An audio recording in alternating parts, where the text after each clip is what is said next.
And then one day you realize, oh, wait a minute, this is my life.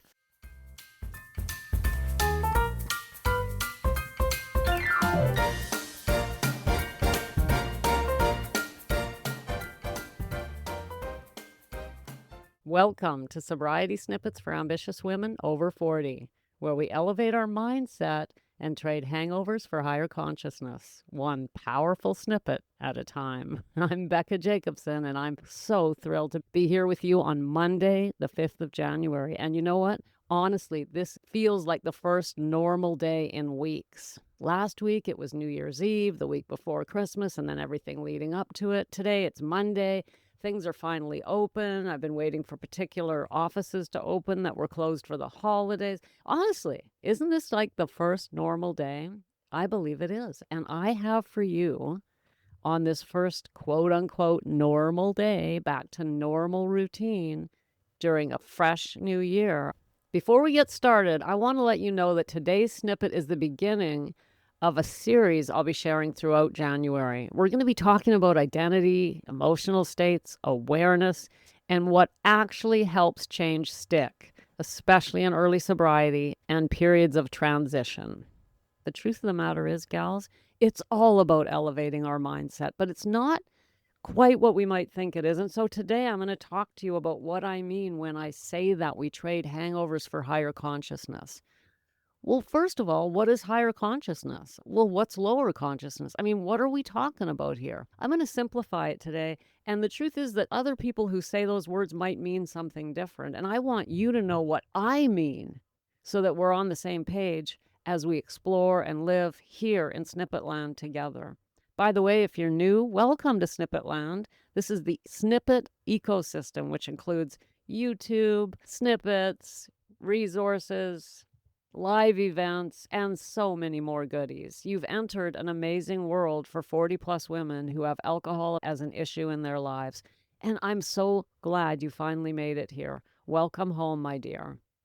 Okay, when I say we exchange hangovers for higher consciousness, here's what I'm talking about. We can take the phrase higher consciousness and actually think of it simply as a mood or a state from which one is approaching their lives.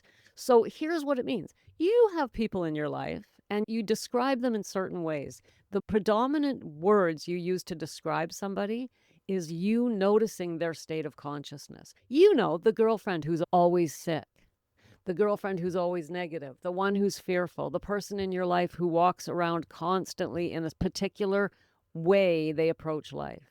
These are just states. These are moods. These are levels of consciousness. These are, you could even call them our personality, although they're not. I would be very careful with that because if we call them our personality, they seem fixed.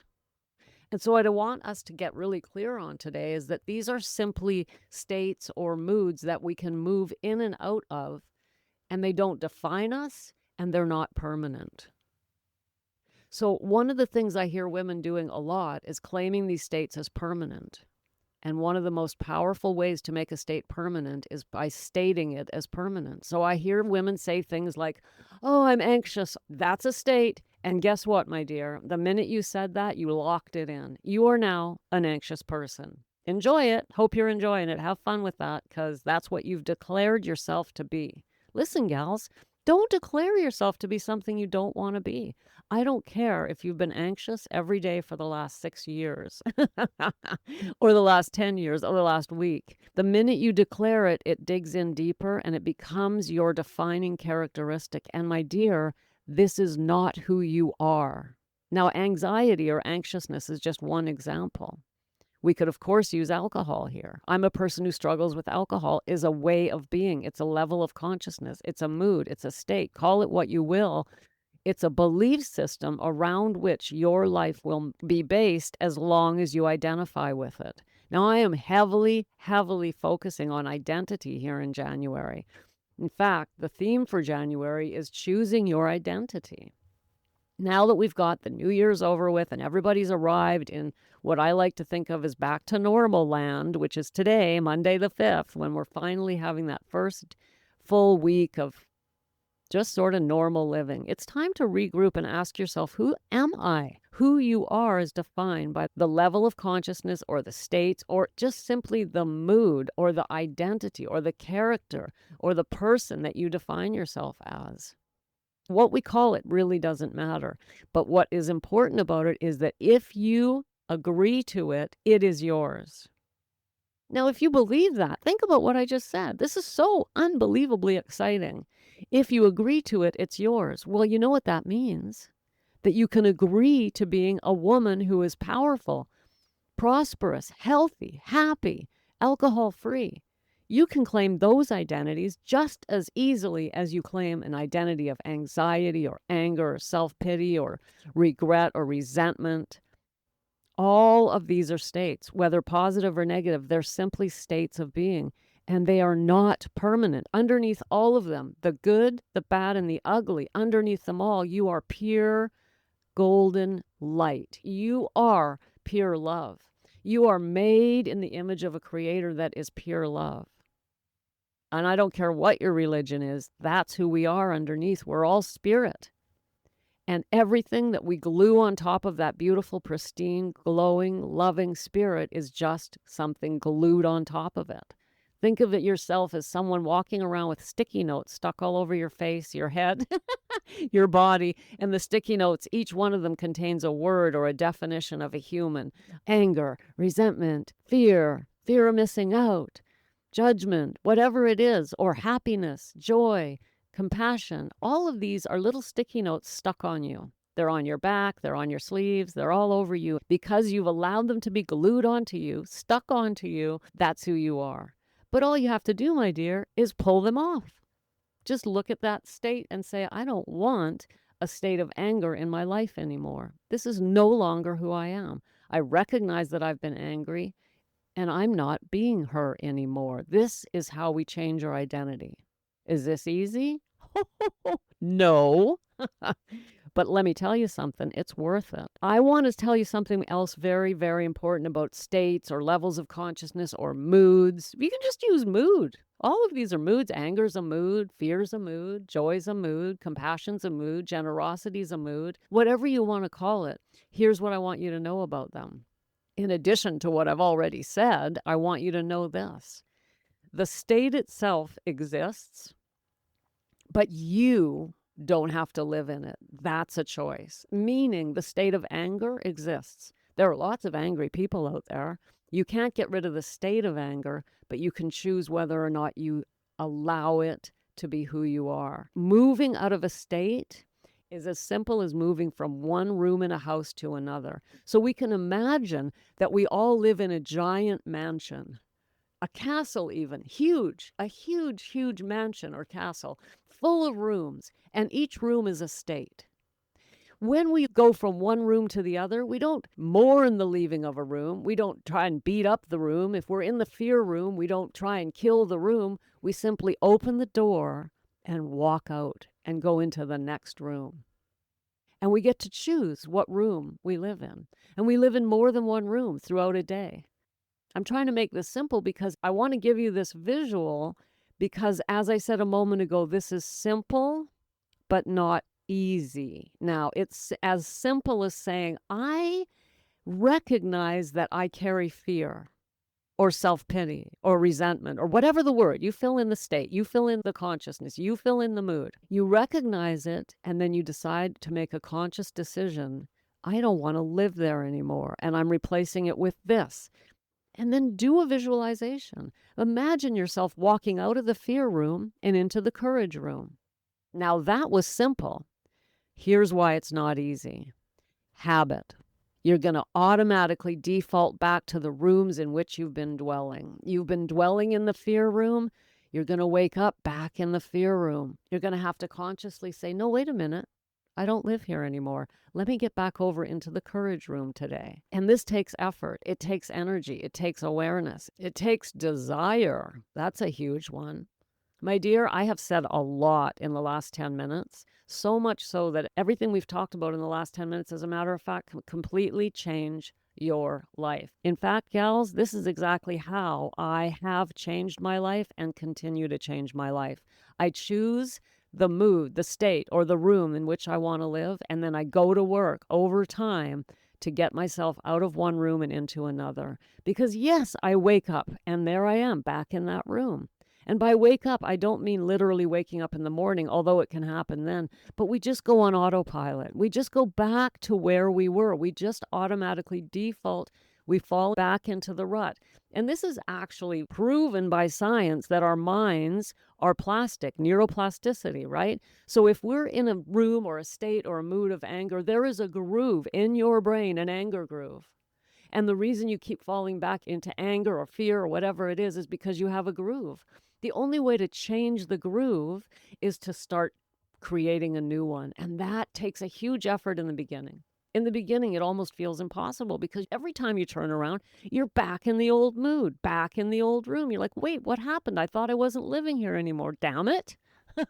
And that's when you have to patiently, lovingly, and courageously decide, no, this is not where I live. I've now moved. I'm in a different space, a different mood, a different room, whichever metaphor works for you. Now, that takes time, it takes energy, it takes patience, but more than anything else, gals, it takes reminding. And doing that change, this type of change alone, is almost impossible. I'm not going to say it is, but let me tell you, I couldn't have done it without the help that I receive. I've told you before that I have a coach. I've told you before that I look after myself and one of the things that I require in my life is a second objective voice, at least one. It's a group of voices, other women, other business women. But I'm always, always supported because we forget. I'm just a human over here. I'm just another gal, just like you. I'm just a little bit ahead on this journey. That's all. But I invite you to come to where I am. And the way I got where I am is through patient, consistent practice and reminding. Now, the snippets are here to remind you, absolutely. But you're going to need more than a 10-minute snippet 3 times a week to remind you that you're changing moods, changing rooms, changing your level of consciousness, changing your whatever you want to look at it. If you've decided to make that change, it's going to take time and patience and energy. And so for the rest of the month of January, my focus is going to be on strategies and techniques you can use to make this change, but it's going to be very light. If you want a deeper dive into how to actually change your identity through shifting of consciousness or moods or rooms, I'm diving deep into this in Juicy January. This is all about identity, gals. And identity is something that is ingrained because we've lived in a certain identity for so long that really it requires time, effort, patience, and reminding to change. So if you've been living in a grubby old fear room, or a grungy old self-pity room, or maybe you've got a jealousy room that you've been hanging out in. Whatever it is, if you want to move into the courage room, into the loving room, into the compassion room, into the freedom room, into the peace room, all it requires desire and it requires consistency. And it all begins with awareness. I'm going to end by giving you a piece of bad news, gals. Most of us are unaware of the rooms in which we live. I know. How can we get out of a room, a mood, a state, a level of consciousness if we're not even aware of it? Well, guess what, gals? We aren't. Most of us have very little self-awareness. Your mother-in-law is probably more aware of your state than you are. She might say, yeah, well, she tends toward frustration. Or she tends toward this. And we don't want to hear it, that's for sure. But you know what? People outside of us can often see these moods easier than we can. Now, they might not be right, and it doesn't matter. And I'm never going to say to you, go run out and ask somebody, and especially not your mother-in-law. My point is that we are blind to many of our states. So how do we get clarity? Again, that's why we need support, we need help, and we need reminding. So I'm doing this as best I can during the month of January with the gals who are doing Juicy January with me, but it's even deeper than that. This practice that I've described to you in this snippet is something I've been doing for years, and it's finally starting to really take effect in my life where it's less effort. But I want you to know in the beginning, it's simple but not easy, but so worth the journey. Okay, gals, in the next few snippets, I'm going to keep exploring these ideas. How we get stuck in certain emotional rooms, how language keeps us there, and how awareness helps us move without force or self judgment. So, if this resonated, stay with me this month and we'll keep building on it. And if this sparked something inside of you, and I hope it did, because you know what?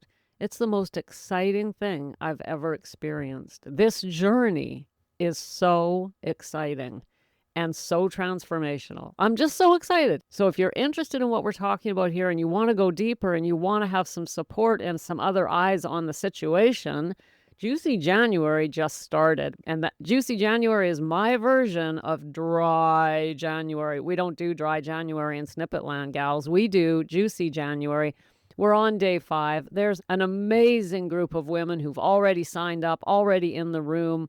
And you're welcome to join us. There's lots of time. It's a 31-day experience. Go to the show notes, tap the link, and get yourself into Juicy January if you want to come deeper. But either way, get your snippets because we're exploring this in the month of January because it's a month meant for transformation. Thanks for popping in. Be sure to come back next time so I can keep your head on straight. Sending you buckets of love.